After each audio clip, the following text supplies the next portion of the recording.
Creep, a podcast focusing on anthology horror. Starting with Tales from the Crypt. I'm your least favorite camp counselor, Tish, DeLano. And I'm the other camp counselor, Lauren Jewell.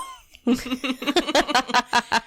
you're the worst. I am the really worst. Not. And it's so hard. Terrible. Oh, Lordy. One day, we're going to have to take a poll. Of who's the least... That sounds like a terrible Yeah, okay, idea. just kidding. Don't do that. More like, I think eventually, once people get to know us, like, who's most likely to let a camp counselor die due to neglect? I'm pretty sure it would be me, which is why I am the least favorite camp counselor. This is big ope energy. Major ope energy. There's a reason I don't have children. Same. We have animals. They're easier. They're easier, but even then, man, like toddlers, man, you blink and they're just like, hey, was I supposed to be playing with knives right now? No! You're a cat. Why are you playing with a knife? Because it's a cat. Chaotic energy is what they are made out of. Pure chaotic energy. Oh my god. So Hey. Guess what? What? We did a whole season. Yeah. Are you ready for season 2? Listen, I'm psyched. So we made it to season 1, and we didn't murder anyone, let alone each other. We're still friends. I think that's a feat right there. I know. I'm not saying there won't be some couples counseling in our future, but it's fine right now. Good, good. Yeah, we made it. Are you ready for some creeping? Oh, I am ready for some creeping through that crypt, if you are. Yeah. You got any curiosities for me? I do. It's a little bit, it's a bit much. I'm a bit much, so bring it. Hit me. Oh, good. Hit me. Good. This is a good team. So what had happened was I'm trying to do a creeperosity that goes with the episode. Mm-hmm. But when I watched this and took my notes like a few weeks ago, I was stuck on the dog. So, did you ever read Animal Farm by George Orwell? I read it many times and I own it. So there's a dog in this episode named Trotsky. And yes. I'm at least 73% positive that he's named after Leon Trotsky. So this is from the website Asking Lot. Trotsky is related to Snowball, who's the white pig in the cartoon, as both of them are leaders that led the revolution against the old leader. Also, Trotsky and Snowball are similar because they both had a plan for their country and farm. Trotsky proposed the 5-year plan, and Snowball proposed the plan to build a windmill. Now, listen, I just wanted to know what Trotsky meant. Yeah. So I'm like, I'm gonna look it up. This is a really cute dog. And that's how I ended up there. That's one hell of a rabbit hole. It was. I really wanted to Marco Polo you that night and be like, I don't really know how I ended up here, but I did. Oh, I do love a good rabbit hole. I want to say, I thought Trotsky's also some kind of like historical political figure. Yeah, that's Leon Trotsky. Okay. That's where this came from. Oh, okay. We're based off of Snowball, I guess. Oh, yeah, didn't Trotsky take like an axe to the head? I didn't like go that far. The real life Trotsky? We might have to look that up later. All right. Well, this was History Corner with Camp Creep. If you know the answer, you can leave us a review on iTunes. Yes, please, someone give us the answer. We're dying to do our first corrections corner. Or you can email us at campcreeppodcast@gmail.com. I totally know that I'm thinking of something and there was like a play and I swear there was a character named Trotsky. You're not thinking of Lizzie Bordine's family, are you? No. Because I know they took 40 whacks. No, I swear that the character's name was Trotsky and it was based on like some historical figure who took an axe to the head, and I don't know. Okay, that was some community college rambling. So it's fine. Everything's fine. Everything's fine. I don't have a curiosity, but I do have a fun fact. I'll take it. Because I do love a good fun fact. I found out while doing some research for this episode that we will find out the origin story of the Crypt Keeper in season 2. I have never seen this. Like, I didn't want to spoil it for myself, but I did like a quick reading of the synopsis and I was like, I've never seen this episode. I have no recollection of this because that is something my brain would hold on to. I'm not gonna like spoil anything for you, except I am going to say when we get to that episode, yes, it's really precious. I am geeked. I am absolutely fucking psyched. And like I said, because it ties into something that I want to talk about a little bit later. Oh boy. As we dig a little bit in, I have some theories. This is season 2, episode 1, Dead Right. So Dead Right is based off of the 6th issue of Shock Suspense Story, and here is your synopsis. Kathy Finch is not having a good time. She's always wanted to marry for money, but she hasn't met the right guy. After a visit to the fortune teller, Kathy follows her advice and soon gets married to a Mr. Charlie Marno. But it's not all wedded bliss for our protagonist. Shenanigans ensue, and everybody gets what they deserve. They really do in this one. Oh my god, it's perfect. I'm gonna ruin this right now. I'm letting you know. Yeah. This episode is getting 2 separate thumbs up from me. Watching it earlier while I was making a very healthy dinner of popcorn, and was like, nope, this is probably my favorite episode in season 2. For the record, my very healthy dinner was a bowl of Frosted Flakes. Look at us adulting. Right? I am adulting so well. On to the show. Yes. So we open up on an extreme close-up of the Crypt Keeper's beautiful baby blues. Oh, I know. They're so lovely. I so love it dreamy. when this happens. So dreamy. So the Crypt Keeper has apparently been playing in his costume closet, and today he's dressed up as a contemporary Western version of a Romani fortune teller. Yep. Isn't that precious? It's, I don't think we should get into that. So this leads me to my fan theory. Oh boy. So, is the Crypt Keeper a dead child? Like, I'm thinking along the lines of, like, Claudia from Interview with the Vampire, like, like forever in a child's body. Because, like, facts. He's always playing dress up. Mm-hmm. Facts. He's obsessed with telling fantastical stories. Okay, I see where you're going. Fact. He's so very small. Oh, he is so small. He's so small. So I guess we'll find out midway through the season what the Crypt Keeper's deal is, but my theory is dead kid. Dead kid. Dead child. All right. Because, if I'm gonna die on a hill, it's gonna be a dark one. That's true. Do you want me to tell you anything now? No, I We'll totally wait. want to be surprised. We're gonna have to watch that episode together. Yes, So I can be like, I didn't do this thing, but here you go. So we then open on Demi Moore, looking fine as hell. I wish I could pull off any of her looks in this episode. Can we just, like, before we even get into, like, the synopsis of the story, can we just talk about how beautiful Demi Moore is? Like, so attractive. I mean, in Jesus general, Christ. like, but especially in this episode, she's got some really fierce outfits. At certain points, she's got some very sexy outfits. And I haven't seen her a lot in anything in a while, but last time I saw her, still a beautiful woman. And in the early 90s, because this would have been, like, probably filmed in 89, like, oh my God, just, like, down on her knees saying, we're not worthy. Another thing I like about her character, like, yes, the character Kathy is super attractive, and she's not, like, a nice person. No. But she is quick-witted as fuck. Yes, she's very sharp. Can we talk about how only Demi Moore could rock the babushka the way she does in this opening scene? Ooh, yes. I love a babushka. I'm like, I put that on and I look like an old Russian woman. And, like, here she is looking glam as hell. Like, all the snaps for Demi. Very old Hollywood glam is Miss Kathy Finch. Yeah. I typed this on a computer, but my autocorrect in the program I take my notes in kept changing Kathy to Cathay. Oh, okay. So Cafe Finch walks in, smoking a cigarette and walking down a sparse downtown area. She knocks on the door of the fortune teller, Madame Vorna. And there's a dog. Yes, dog. Krotsky. So Kathy, not Cathay, is pretty rude and just straight up tells Madame Vorna that she doesn't believe in psychics. Yeah, it's just bullshit. Why are you there, Kathy? And $20 why are you there? in the 80s is not $20. It's probably closer to like 30, 40. I found out this actually, because the whole time I thought it took place in the 80s and thought the fashion was just a little off. It takes place in the 50s. It's supposed to be the 50s. I was like, oh.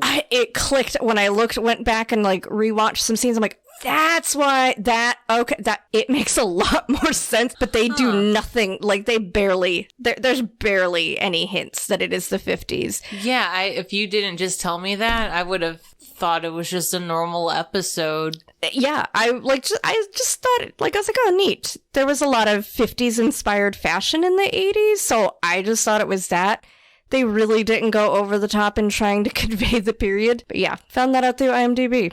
Thank you, Internet. Right. So, quick question. What's up? Do you believe in psychics? I do. All right. So my last reading was some point last fall, I believe, with a friend of ours. Mm-hmm. And I had written some things down, like, on a piece of paper and was like, these are the things I want to talk about later. But the way she had done it was, she was like, I'm going to tell you what I think, and then you can, like, we'll go from there. Yeah. Oh, she was ridiculously spot on. Yeah, I've had bad ones that were like, I was like, what planet are you on? Mm-hmm. And I've had a few, a very small handful that have been so eerie. And these are I'm talking about the days before social media that were so eerie. One where I didn't even ask them the question, I had it in my mind, and they were able to answer that question for me. Oh boy. They gave me the answer I didn't want to hear, which was sadly turned out to be the correct answer. No.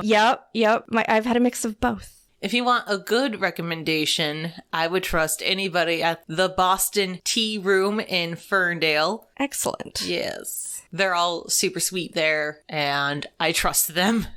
Yes, I've had good experiences just there shopping. Oh, yeah. No, I can easily spend an hour there. In fact, me and you have gone there, and I think we did. Yes.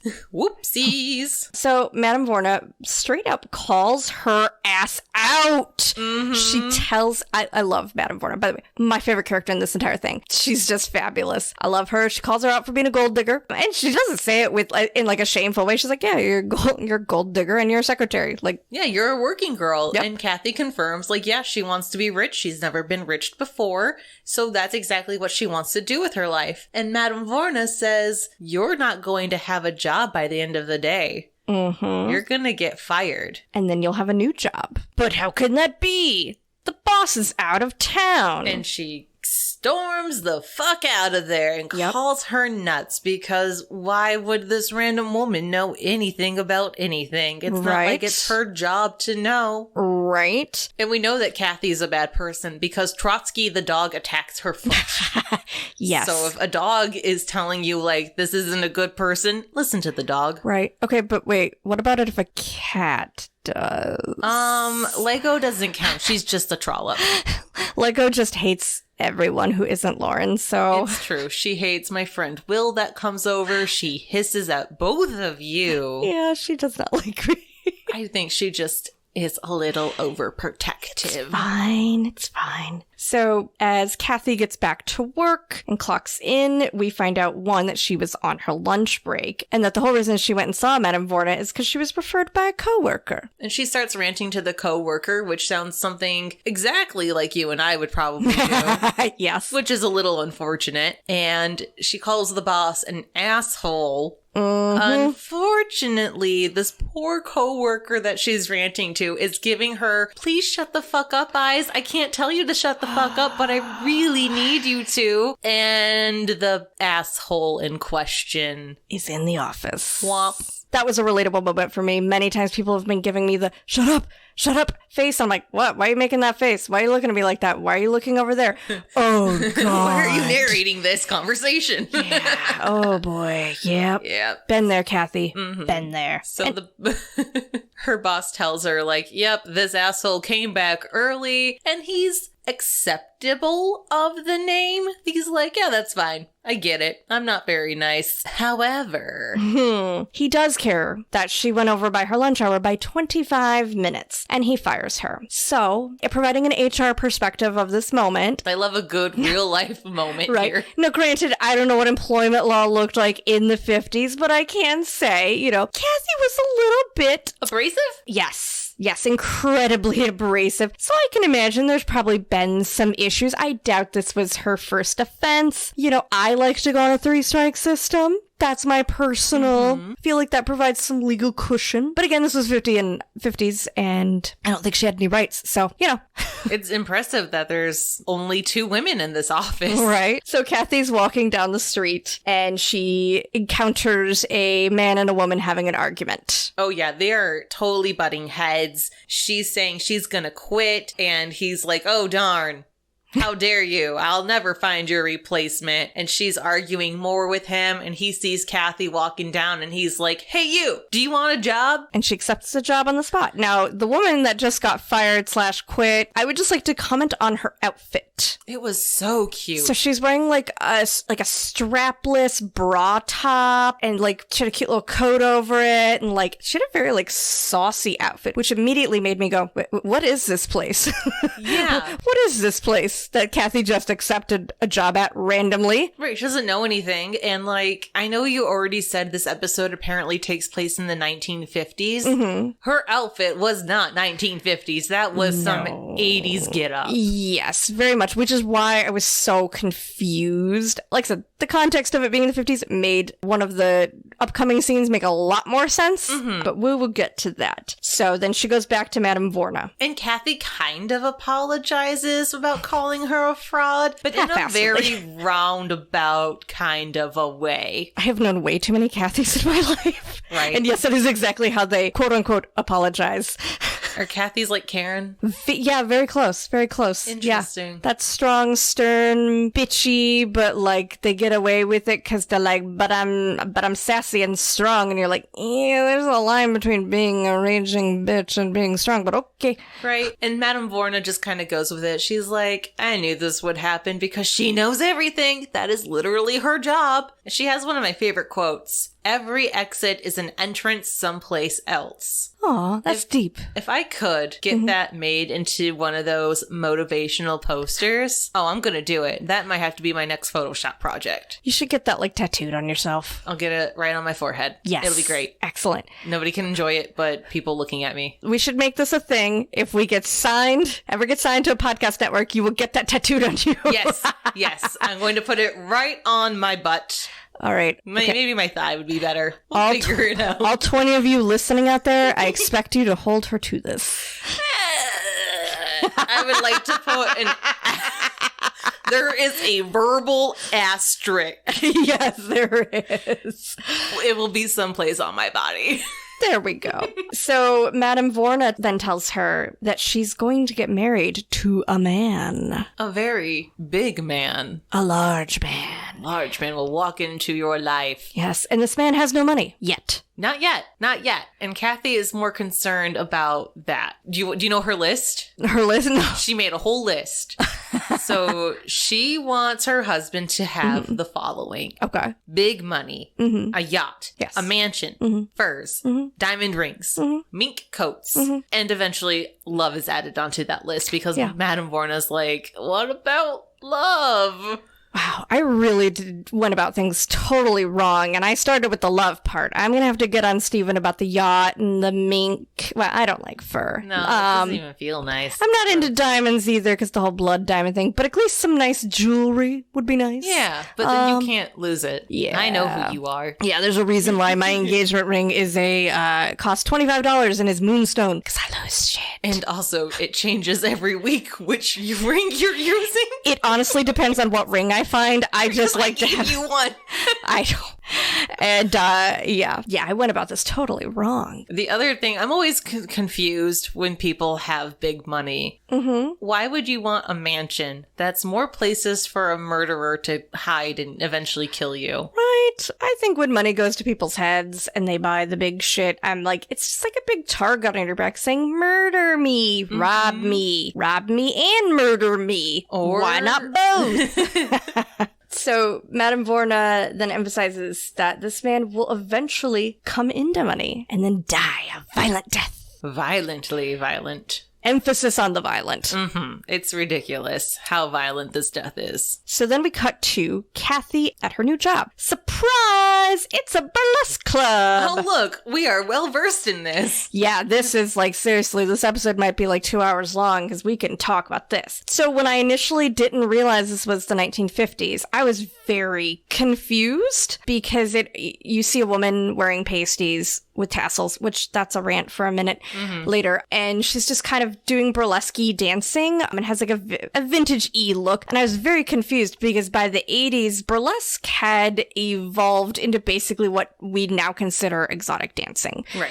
And I mean, it was full nudity and stuff. So I was like very confused. I was like, is this a weird throwback club or something? I was super, super, super confused. One of these dancers has a feather boa, and my main takeaway was, how the fuck is your feather boa not molting on stage? Right? What is your secret, ma'am? Right. I will give them cred for this. What they show of burlesque in the 1950s was a very lazy interpretation, but I'll at least give them credit because it was semi in the right feel. Burlesque by that point had evolved.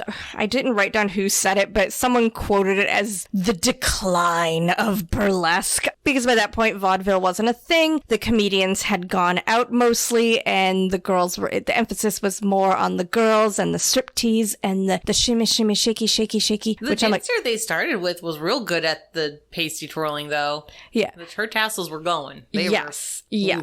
So the bar owner is really friendly. He's also doubling as the MC, and he's like, give it up and welcoming our new waitress. If you're warm and generous to her, maybe she'll be warm and generous to you. I liked that. And this is the part where I also went down a rabbit hole. And again, now that you mentioned this episode is supposed to be in the 1950s, this next bit makes a lot more sense.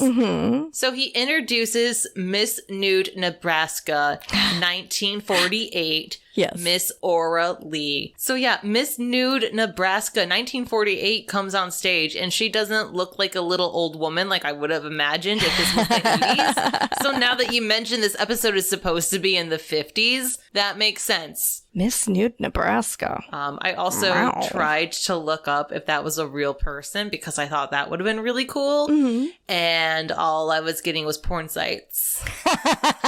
But whoever this fake Miss Nude Alaska Miss Orally was had a very cute robe on. Yes, she did. And then we see the large man. We eventually find out that the large man's name is Charlie, and I would just rather call him Charlie rather than the large man the entire time. We can pretend. We can skip some scenes real quick and just go with it. We're going to go with Charlie, mostly because the second he enters, the fat shaming begins. Kathy, you bitch. Oh my god, the fat phobia and fat shaming is just like, it's so cringe. And they really went all out, making Charlie, who is played by Jeffrey Tambor, look gross. And I don't mean gross as in fat. I mean gross as in like greasy. You could see the grease. You could smell him. Yes. They just made him look sloppy and greasy and dirty and like, and a lot of just very upsetting. Somebody that you do not want to interact with for more than 5 minutes. Yes, correct. So there was a lot to play on. She didn't have to constantly harp on his weight, which she does throughout the rest of the episode. Yes, yeah. So she has to serve Charlie, and he proceeds to ask her out. Multiple times. He does not take no for an answer, and it's actually a little uncomfortable on his part. Extremely. She declines every time, very rudely, but you know what? It's valid because waitresses aren't your rent-a-girlfriend. They're being nice to you because it's their job. Just give her your drink order. Yep. Tell her what you want. What you really, really want. So Kathy realizes that this is the man that Madame Vorna had told her about. You can only imagine how excited she is that she found her future husband. No.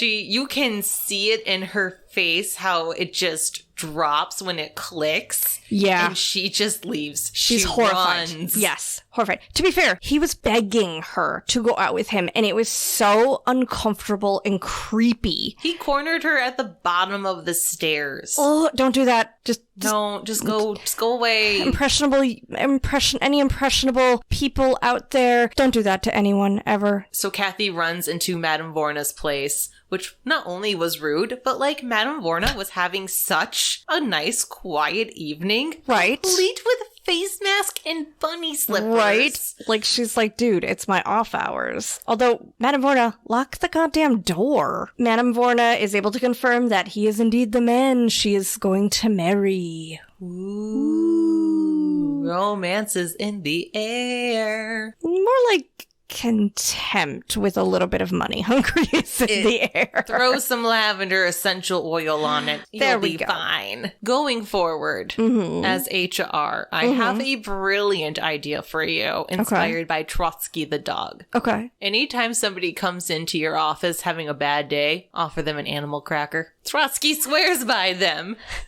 And I love that dog. It really made me think, I'm like, are those actually animal crackers, or is she giving her a dog biscuit that looks like an animal cracker? I think it was an actual animal cracker. And if you don't think I'm going to go to the dollar store tomorrow during work and get like a thing of the frosted animal crackers, because I think they have the Halloween ones right now. Oh, that's awesome. I will even share with you. Excellent. I do love a good animal cracker. Next, we cut to Kathy talking it over with her gal pal Sally. And together they proceed to further fat shame Charlie and fantasize about his violent death. I will say, I really liked the background music here. Right? Yeah. It was lovely. It was. Criticize Charlie for being a creep, but don't make fun of his weight. It's just, Kathy. You can do better than that, Kathy. Yes. Granted, it was the 50s. They weren't as conscientious about, being nice to people over things that they have no control over, like their weight. Are people any better nowadays? Just wondering. No. Asking for a friend. No, people are horrible. Just thought I double check and confirm. Humanity is horrible. We're all terrible. Yup. Humanity, the aliens need to hurry up and finish us off. Right? That was dark. I'm only 30% sorry. Yeah, and their fantasies about his death. It started as a gentle theorizing, and then it turned into full-on fantasizing and laughing over the ways they think this man is going to die, and it's very uncomfortable. So they thought he was going to get like a hit-and-run accident, and then a second hit-and-run, but with like a semi-truck or something. Because of his size. Mm-hmm. Rude. And then there was that gross, that he was going to choke to food. death. Yeah. Yeah, and it was gross. I also have that fear because I only have 2 roommates that are useless. Yeah, they don't have opposable thumbs. They don't. They don't even pay rent. Bastards. So I know that if something happens and I start choking, I'm dead. Yeah. And you're gonna find my body, and it's gonna be half eaten. To be fair, the smell will probably clue me in not to open the door. Maybe. I'm assuming. We have dark conversations. So it's another night at the burlesque bar. That means it's another night for Charlie to woo Kathy. Whoa. Bless this man for trying. But his version of wooing is just repulsive as fuck. Yes. I wrote down here, if at first you don't succeed, just slowly break her spirit and exhaust her until she says yes. Huh. I think that worked on me once. So Charlie is trying so hard to get her to go out to dinner and dancing. Quote, the works. And eventually she's just like, fuck it, let's go. Yep. Let's do it. That's some enthusiastic consent if I ever heard some. But to make it worse, she didn't even know his name until this moment. Nope. He says, you're dating Mr. Charlie Marno, and I'm pleased to meet ya.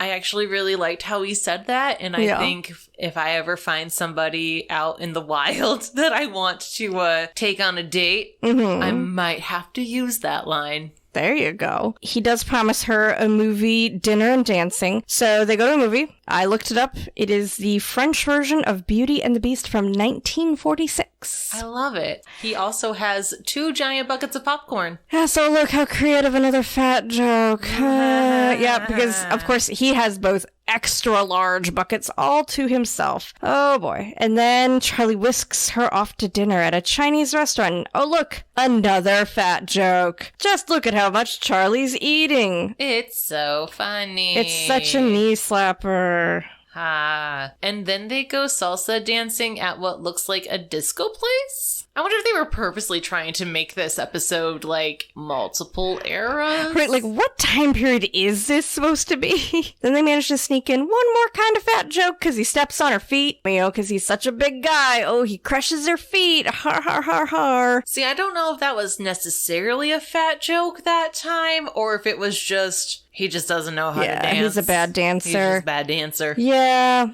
Just figure, make it 3. There you go. Rule of 3. Yeah, rule of 3. It works out. At the end of their date, he takes her home and somehow manages to get a kiss. She was not into it. No, he kind of forces it, and he gets real passionate, and it's uncomfortable. And once inside, she pukes. I'm so glad he didn't notice. I honestly couldn't blame her. No. Charlie, you have a lot to learn, sir. Mm-hmm. So I'm guessing there's some sort of time.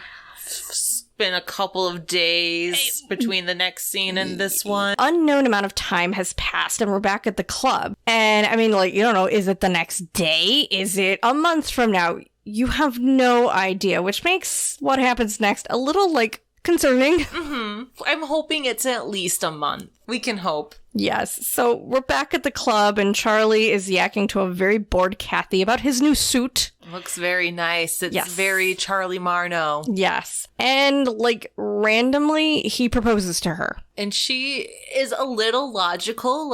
Yes, she is playing the long game of wanting to know, who would take care of us if something happened. She raises some valid concerns at first, but she's really just trying to confirm that he is indeed the man that Madame Vorna had told her about. But she does agree to marry him because Charlie reveals that he has a rich uncle. She goes all in when she hears about that rich uncle. Mm-hmm. That's the one family member she needed. Cut to their wedding. Can we talk about her wedding look? I really liked it. I loved that feather. Yeah, super fierce. Which again, now that I know it's the 50s, her look makes a lot more sense. But yeah, totally screenshotting that and putting it in my little wedding lookbook. Yeah, I really liked her look, and they were getting married in a courthouse. I'm getting married in a courthouse. It's the way to do it. Yeah, it's cheaper. Totally. It was kind of ominous sounding though when the justice of the peace says, "Till death do you part." And she's just yep, till death do us part. Cue the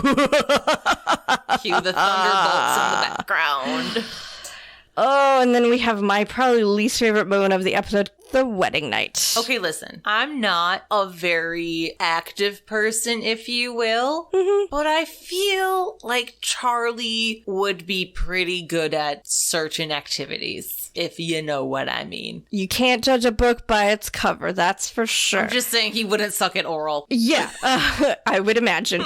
But wholly non-consensual vibes. Oh, yeah, Batman. No, not into it. Yeah, she was clearly sending very clear signals that she did not want to be sexual, and he was sending very clear signals that he was expecting that to happen. If you ever want to know what people mean when they say, get enthusiastic consent from your partner before engaging in sexual activity, just watch this episode and do the opposite. Oh, yes. She's very clearly sending the vibes of, I don't want to do this. I don't know about you, but if I were laying next to someone that was so clearly, even mildly sending me that I don't really want to be here doing this vibes, instantaneous turn off. Read the room, sir.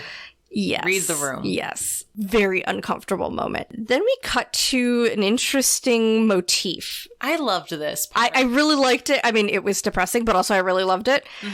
From a filmmaking standpoint, we're cutting between a fantasy sequence where they're in a ballroom and they're dressed all fancy. She's in a beautiful gown and they're... Oh, and it's a really, really nice blue. Yes, and they're gracefully dancing with each other. And that is intercut with... Wedded bliss. AKA her new miserable life as Charlie's wife and slave. So for breakfast, this was my favorite segment portion of this scene. And it's when they're in the kitchen and she's making him breakfast. For breakfast, he had cornflakes, ham and eggs, and dessert for breakfast. I think Charlie is a hobbit. I mean, listen, Charlie, get yours. I mean, yeah, Charlie, I agree. If you can have a 3-course meal and second breakfast all at once, I support these choices, especially because I'm pretty sure that dessert was just a plate of donuts and cinnamon rolls. Oh, that's awesome. Charlie is living my fantasy life right there. Still think he's a creep, but he's living my fantasy life right there. I wish I could pack it away like that without feeling like I'm gonna die afterwards. It did give me a stomach ache. I want to brush my teeth. Yeah. That was too much sugar. Yeah. My most favorite of the intercut scenes would be when she's doing laundry and he brings her his underpants. And you can just tell that it's not good. No. It's not good. Like, I'm not going to call out my fiance Except you too are. harshly. We take turns doing laundry, but whew, that man sucks. Those are the he's well aware. Baby, I love you. I love you. You know, I love you, stinky feet and all. Oh, He's put that in your vows. Yes, right. Yep, that's totally going in the vows. He works a very physical job in work boots, so his feet get very, very, very stinky. And sometimes when I'm doing laundry, and he tosses some stinky socks into the basket, and they land right in her face, and I'm like, oh god, no, I'm gonna die. Oh fuck. So the music abruptly stops when Kathy announces that she has a headache, and they're back in the bedroom. Yep. Clearly, this is a typical night for them. Yes. He claims he's got the cure. No need to take that aspirin. Tries offering her an extra dose of Charlie Marno. No, thank you. No, listen. If your partner says they have a headache, leave them alone. Let them be. Because either they actually have a headache. Bring them water and Be aspirin. empathetic. Yes, be empathetic. Or they're very politely trying to say, I'm not in the mood. Which, I'd like to think in modern times we've moved beyond that. But, humanity just repeatedly disappoints me over and over again. So Yep. We can keep hoping. I have a little note here that says, note, my absolute disgust over this and Charlie has nothing to do with his size and has everything to do with the zero fucks he gives about the consent and boundaries of his wife. Right. He thinks just because they're married, that means it's okay. And it's not. Kathy decides to ask about the uncle, and Charlie's like, I don't know. He's probably busy out west with his family. Bum, bum, bum. And this is after 3 months of misery. Marriage. That she finds this earth-shattering revelation. He's never going to be the heir to his uncle's fortune. You know what, Kathy? This is why you don't rush into things. This is why you get a prenup. Campers. Even if you're marrying someone for the money, make sure you get to know a little bit about them. Do some Googling. At least ensure there's actually money to be had. So back at Madame Vorna's, Kathy is screaming and continuing to freak out at her. And Madame Vorna is super chill. She's just working out, being super nonchalant, like they're best friends. Yep. About Kathy's mood. And she's reminding her, Charlie will inherit the money and then he'll die. You just gotta wait it out, dude. So while at the Hudson Automat, Kathy gets swarmed. She's the 1 millionth customer. Woo! She's won $1 million. Which is a shit ton of money. In 1950?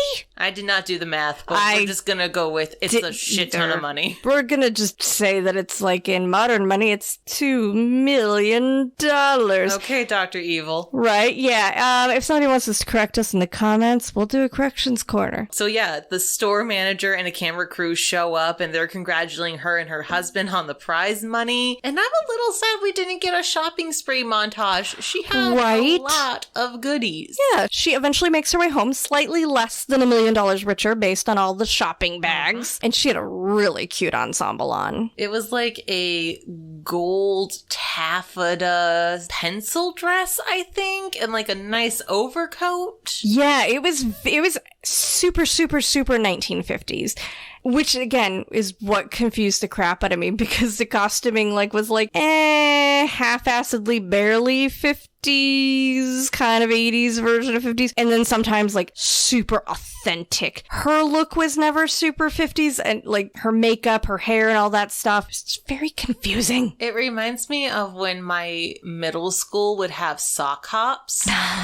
So it was everybody trying to dress what they thought the 50s was like. Yes. In the 90s. Exactly. Was this episode. So, now that she's got money, she rips into Charlie. She fucked up here. She could have played it. She could have waited. Could have just left in the middle of the day or never come back. Anything she had was probably replaceable. Right? Like, listen, leave in the night. They'll never suspect a thing. No. Nope. She has to reveal her hand and tell him how she doesn't need him anymore. She is rich, biatch. She's insulting him. She's not holding anything back. Like, I kind of feel bad for Charlie right now because he's having a little bit of a breakdown. As one would if your spouse leaves you, but in the process of leaving you proceeds to tell you what a disgusting creature you are. Like, again, they're both equally kind of terrible people. Charlie's a creep who doesn't understand the meaning of consent, and Kathy's a raging bitch. He has no in his last name and he still doesn't get it.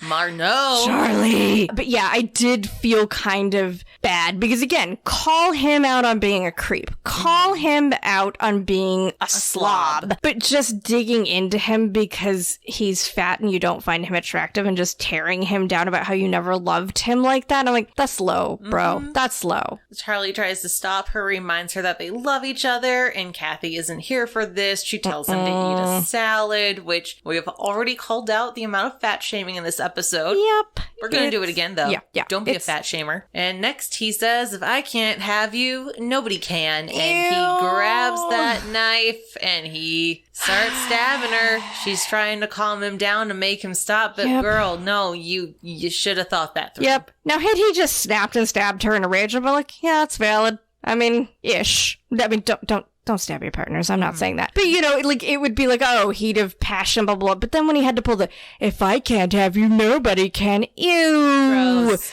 Charlie, disgusting. Why?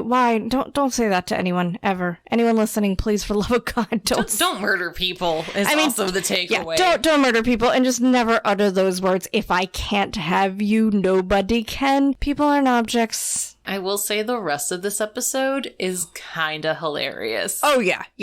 You know, once you get beyond the whole, like, stabbing her to death part. Yeah, that's totally chill. Yeah. So, cue more fat jokes, because it is revealed by a TV reporter that upon his wife's death, Charlie inherited her fortune. And then, unfortunately, he died a violent death via the electric chair. But not before they get in a nice jab about his final meal being the biggest one ever served. I am so curious on what that meal was. I'm sure there was some Chinese food involved. I think that was like the theme of the food portion of the episode. Yeah. I'm going to say Charlie and I really like on food preferences, like Charlie and I really vibed there. Yeah, I mean, I wouldn't want to like date Charlie, but if he was going to buy me food, I'm pretty fine with that idea. Listen, if he had a better personality and wasn't like dripping in grease like they made him, I don't know, like Charlie, let's talk, bro. And let's I don't want to say that she could have fixed him, but I feel like she could have assisted a little. She could have helped in his hygiene and all that. If it worked with Debbie and Uncle Fester. Right. Although I would marry Uncle Fester as is. So then we're reminded Madame Vorna predicted that they would marry, he would come in money, and then he would die a violent death. The devil's in those darn details, Madame Vorna. And the story ends with another woman walking into Madame Vorna's place, with Madame Vorna saying, the fee is $20. Pay in advance. Just like that. Super clever. And we end with the Crypt Keeper still playing dress up, playing with his crystal ball, making little psychic puns, being just a little cutie patootie. So the Crypt Keeper predicts that we'll be back next week. He says, same time, same place, same station for another hideous lethal Hall of Horror, which I really like, and I'm going to steal that and make it ours one day.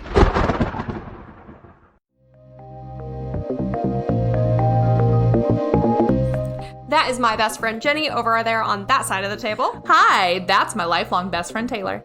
Are you into ghosts, aliens, or murder? If you are among friends, because we love talking about terrible things too. It's why we started our podcast, A Little Bit Grim, where we would talk about the paranormal, true crime, folklore, conspiracies, cults, disasters, and every other heinous thing that could happen to a person. It's a little bit spooky, with a little bit of comedy mixed in. Honestly, it's all just a little bit grim. And you can find us wherever you stream your favorite podcasts. And you can find us on all social media platforms by searching for A Little Bit Grim. We'll see you there.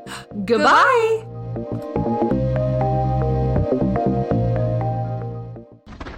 It's time for everybody's favorite segment, Who's That Ghoul?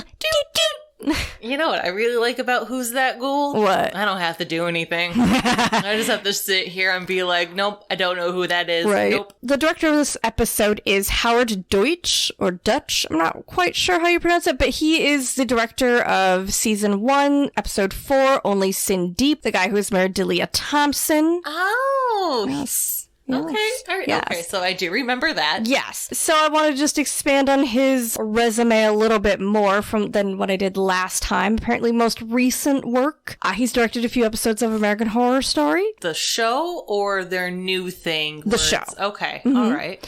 He's directed a few episodes of Empire and Young Sheldon. So still very active and working. And when we get into the actors, you can tell this is a distinct difference between the first season and the second season. As you can tell, they've gotten their footing. There's way more actors. There's way more characters. You could just tell the budget was a little bit bigger now. The Crypt Keeper has his laugh now. Yes. So there were a lot more actors. So I kind of had to narrow it down to like main people or people with recognizable titles. So if you were in this episode and I left you off, my apologies. So first we have Kathy, played by Demi Moore. Demi, how I love ya. Demi, one of her first major roles was on General Hospital from 82 to 84. Super huge soap in the 80s. Like, soaps were really big in the 80s, but General Hospital... My grandma still watches it. Yeah. I'm familiar. Yeah, it was iconic in the 80s. And then, of course, she did St. Elmo's Fire in 85, and her career really started to explode. Not to backtrack, but did you watch Port Charles? No. Port Charles was where General Hospital takes place, I think. There was like 2 story arcs involving vampires. It was a good time. No, but I then did they not. got rid of Port Charles and they all merged onto General Hospital. Makes sense. So her career really exploded after St. Elmo's Fire in 85, and this episode was pretty early in her career. Like I said, this would have been probably filmed in 89, so she was still riding that wave, and she had done quite a few movies between St. Elmo's Fire and this episode. Of course, immediately after this episode aired, she went on to do Ghost. Even if you've never seen Ghost, you know that scene. You know, it's just so ingrained in popular culture. The pottery scene with her and Patrick Swayze. I know Whoopi Goldberg's in it. Yes, and Whoopi's in it. And she went on to do Indecent Proposal. Is that a Lifetime Movie Network movie? Okay, so fun fact, I've never seen this movie, and I really wanted to when I was a kid. So the trailer for Indecent Proposal was so incredibly scandalous because it's about a wealthy man who offers, I believe Woody Harrelson plays her husband. He offers him like $1 million for one night with his wife. Oh. Yeah. Oh, yeah. Yeah. It looks super scandalous, and I wanted to see it so bad and kind of forgot about it. I think I'm going to finally watch it. I'm an adult. Yeah. I'm a grown-up. I can handle it. Uh-huh. I can handle the dirty. She also did Striptease. I don't know that. Oh, Striptease. Yeah. I believe she's a single mom who ends up becoming an exotic dancer to pay for the court fees for her custody battle. It's my vague memory of it. I just remember she was hot. That's just all my little bisexual brain could remember from that. She was also Esmeralda, the voice of Esmeralda in The Hunchback of Notre Dame. Oh, yeah. Yeah. Charlie's Angels Full Throttle, where, God, she can kick our asses. Oh, she's a badass. Everyone's hot in that movie. Everyone, I guess Bernie Mac is kind of hot. He's got dad vibes. He's funny. I'm pretty sure if he told me enough jokes, I'd be like, okay, hop in bed, Bernie. Come on, let's go. And I would say the feather in her cap for her entire career. The voice of Dallas Grimes in Beavis and Butthead Do America. Nope, I was not a Beavis and Butthead household. Yeah, my parents were weird about, like, I was basically allowed to watch almost anything, with the exception of, I guess, a lot of Demi Moore movies. But yeah, Beavis and Butthead, my parents didn't care. Yeah, no cares. So yes, I've seen that movie. Then we have Charlie, who is played by the iconic and kind of problematic Jeffrey Tambor. So Jeffrey had a reoccurring role on The Ropers in the 80s. This is our second cast member from a Tales from the Crypt episode that was on The Ropers. I mean, Mrs. Roper herself was in the season 1 finale. I did not realize even then that The Ropers came first, and then Three's Company was a spinoff of that. I thought it was the opposite. I didn't know they were so established. Yeah, I didn't either. He did a ton of TV, like so much TV. Like for most of the 80s and 90s, he was one of those, that guy. You know, that guy. You couldn't remember exactly what he was in or who he was in that particular movie. Like, that guy. He was really funny in that thing. That guy. He was in lots of 90s classics like There's Something About Mary. Really problematic in retrospect. Don't recommend revisiting that one. Really will ruin all your funny memories of it. Muppets from Space, Girl Interrupted, the live action How the Grinch Stole Christmas. Remember he was the mayor of Whoville? I really liked that version of it. Yeah, me too. But I also really just like Jim Carrey. Yeah. And eventually he landed his iconic roles in Arrested Development. There's always money in the banana stand. And he is the voice of Len Drexler in Archer. I know I've seen Archer, but I don't know who that is. So I did want to acknowledge that he had the lead role in a show called Transparent, where he played a trans woman. Oh. Problematic. He was fired from that show due to allegations of sexual harassment. Oh. Both by, I believe, someone on that show, and then several people that have worked with him in the past came forward with allegations of sexual harassment. His stance on it was that he could be an asshole at times, but that he didn't sexually harass anybody. So that was the iconic and problematic Jeffrey Tambor. Oh, boy. Yep. Next, we move on to Madame Vorna. I should have let Google try to show me how to pronounce this name, so my apologies. I'm going to do my best. As someone with a difficult to pronounce legal first name, my deepest sympathies go out to this actress. Her name is Nataliha Nagulich. Ooh, I like you said it. Yes, I hope you're right. I hope so, because she's gorgeous. That's a beautiful name. She's known by my fellow Trekkies as an admiral on Star Trek The Next Generation and Deep Space Nine. She should be well known by soap fans as Ingrid Mitchell from Days of Our Lives. Ooh, another soap star. Yes, I used to watch that one back in the day. Back in like high school, I was hooked on Days. This woman's resume exhausts me. Yeah? She... Like goals? Like, I don't know how she finds the energy in her entire life to do all the things she's done. One, she speaks 5 languages. Oh my god. Yes. She is an author, a professor. She has done so much TV, I literally couldn't even get through it to just try to pull some things out of it because she's just done so much. Impressive. So, yeah, my biggest kudos to her for living the dream, for being a working actor and clearly working her ass off. So not to get sad or dark or anything, but is she still alive? She's still alive. Oh, cool. Everyone I looked at is still alive. Oh, just so you know. wow. Yes. Her most recent role is Berta in The Abomination That Is Fuller House. God, that's a terrible show. I tried. I watched about a quarter of the first episode and went, no. But her little fun fact, you know I get so excited when I see CBS after-school specials or school break specials. Yes, she was in the CBS school break special in 1989 called Words to Live By. It's a story of 2 teenage boys who are suspended from school after distributing an underground newspaper. That sounds kind of cool, though. Yeah, and is it like a bad paper? Do you know? I don't know that it really get into it. Apparently, it explores themes of teenagers and, the First Amendment. I'm like, okay. Somebody with some interesting credits was Al, who played the bartender. He's played by Troy Evans. We see him again in season 4. He's done a ton of TV. So much TV. He's, again, one of those, that guy. You know you've seen him in something. He plays a lot of cops, but my personal favorite credit of his is from Planes, Trains, and Automobiles. He plays antisocial trucker. Beautiful. I love it. I swear, someday I'll have a weird credit like that on my IMDb. It's a goal. I'll frame it. Sally, who was Kathy's friend, is played by Kate Hodge, and she herself, so much TV. Like, kudos to these people for working that grind. But she does have some horror creds. She played Michelle in Leatherface, Texas Chainsaw Massacre 3, and Randy, the werewolf, in She-Wolf of London. Never heard of it. Never heard of it. It sounds delightful. It sounds kind of cheesy. It sounds like a weird take on American Werewolf in London. I may have to look this up. She-Wolf of London. Then we have Mr. Clayton, who's played by Earl Bone.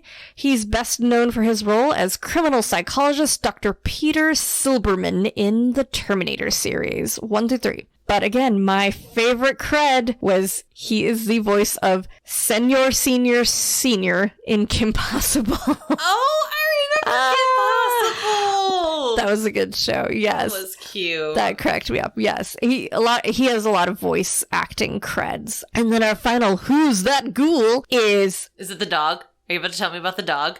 sadly no. So, stripper number 2, that's how she's credited, is played by Tiffany Million, an adult film star and a wrestler for Glow. Oh my god, that's amazing. Right? Tiffany started with Glow as she played both Tiffany Million and Tiffany Mellon. She did a few small roles after Glow ended, and then she transitioned into adult films. Do it. Just merely a few years after doing this episode. I wonder if it inspired her. Maybe. She made a lot. Her credits were extensive, which I say, get that money, honey. Take it to the bank. She made her last adult film in 2002, and most recently, she was on the TV series The Original Ladies of Wrestling, returning as Tiffany Mellon. Aww. But when I looked at her filmography for her adult film career, I love hokey porn titles. Like, love. Love, love, love, love, love, love. I cannot get enough of them. I don't necessarily want to watch all of them, but I do love the titles, and I picked 2 of my favorites. The first one being Kittens for Bodybuilding Bitches. Nice. Yes. A lot of questions there, but I'm not going to ask them. And my... Because we had somebody, we had Demi Moore who was on General Hospital. We have Tiffany Million who starred in Generally Horny Hospital. That's so creative. I love it. I love porn parodies. My God. My favorite parody is A Wet Dream on Elm Street. It's so I love it. beautiful. Love it. I don't want to see what they did with Freddy. It's exactly what you think it would be. What his gloves are made out of. Okay. Yeah, but does he look the way? No. Okay, thank God. No, he's, to my knowledge, and I used to own it, and then I lost it behind the scenes at a festival. I lost all of my movies and CDs that weekend. I was very upset. So somebody out there who took it from me, you're fucking welcome. So, Camp Counselor Tish. Yes. Did you like this episode? I did. Despite the undercurrent of fat phobia, it kind of fit with Kathy's character. Mm-hmm. She was a raging bitch. And, Charlie was a creepy creep. It was kind of nice. Like, they were both very unlikable, but at the same time, at moments, you kind of liked them. Like, I admired Kathy's spunk, her sass. Okay. I liked her strong spirit. I just kind of wish she was a little nicer sometimes. Yeah. Or just a little more point that sword in the right direction, lady. Loved Madame Vorna. Loved Madame Vorna. Yes. I would watch the Madame Vorna show. Like, oh my God. She was If she fantastic. was a bonus psychic, I would call her. Yes, absolutely. It was a well-written, well-directed. You could see, like I said, it was noticeably a little bit grander. You could tell, they really gained the confidence of HBO. They gave them a little more money to work with. I think overall, it was a really good episode. Mm-hmm. My only complaint is the fact that aside from some vague clues, it's just not very clear that this is supposed to be the 1950s, which makes it a little bit confusing. So I would give it 2 severed thumbs up. Dope. I already know how you feel about it. So. Oh, yeah. So, like I said earlier, 2 severed thumbs up as well. One of my favorite things about it was like the transitioning between scenes. So when Kathy is leaving Madame Vorna's the first time, Trotsky the dog attacks her, and you can see Kathy is like shaking off her feet and walking forwards. And when the camera pans back up, she's walking back into the office. I thought that was pretty clever. Charlie is unfortunately not great, but neither is Kathy. I think all of the like burlesque at the strip club was pretty cool because like we get it. Yeah. Still impressed by those tassel twirlings. I also really enjoyed Trotsky, the dog. I would say he and Madame Vorna were my favorite characters. Yes, I did enjoy the dog. So yeah, 2 severed thumbs up from the first episode of season 2, Dead Right. Thank you for listening to Camp Creep Podcast. If you would like to support the show, you can follow us wherever you listen to your podcasts, and please leave us a review. Thank you, Steve-O Dockerson, for fantastic theme music. Woo! You can find us online at Camp Creep Podcast on Facebook and Instagram, and on Twitter at Camp Creep Pod. You can shoot us an email at campcreeppodcast@gmail.com. Hey campers, we have another exciting announcement for you. Join us tomorrow on Friday, August 13th for Fearful Friday Spooky Slumber Party. We're going to have it on Instagram Live. You can find us there at Camp Creep Podcast. It's going to start at 8 p.m. Eastern Standard Time. There will be a junk food taste test, horror Mad Libs, and a dramatic reading of Slumber Party Horror, a horror short story written by our very own camp counselor Tish, plus a special guest. Who do you think it's gonna be? Tune in and find out. And as always, campers, Creep it real.